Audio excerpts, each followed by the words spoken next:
Reflecting Christ, a devotional by Ellen G. White. The Law of God versus the Law of Self, February 11th. For as by one man's disobedience many were made sinners, so by the obedience of one shall many be made righteous. Moreover, the law entered, that the offense might abound. But where sin abounded, grace did much more abound. Romans 5, verses 19 and 20. Adam did not set his mind in defiance against God, nor did he in any way speak against God. He simply went directly contrary to his express command. And how many today are doing the very same thing? And their guilt is of much greater magnitude because they have the example of Adam's experience in disobedience and its terrible results to warn them of the consequences of transgressing the law of God. So they have clear light upon this subject and no excuse for their guilt in denying and disobeying God's authority. Adam did not stop to calculate the result of his disobedience. We can stand down here, and with the aftersight we are privileged to have, we can see what it means to disobey God's commandments.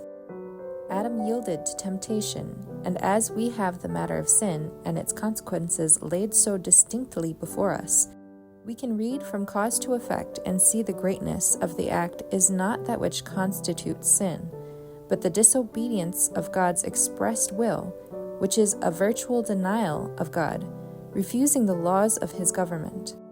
The happiness of man is in his obedience to the laws of God. In his obedience to God's law, he is surrounded as with a hedge and kept from the evil.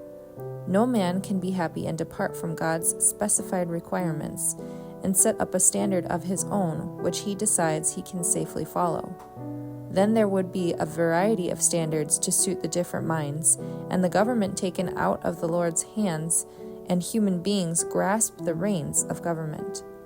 The law of self is erected, the will of man is made supreme, and when the high and holy will of God is presented to be obeyed, respected, and honored, the man will want its own way, to do its own promptings, and there is a controversy between the human agent and the divine.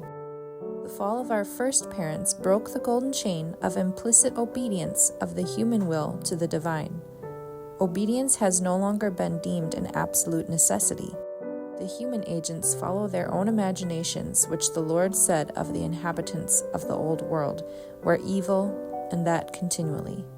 The Lord Jesus declares, I have kept my Father's commandments. How? As a man. Lo, I come to do thy will, O God.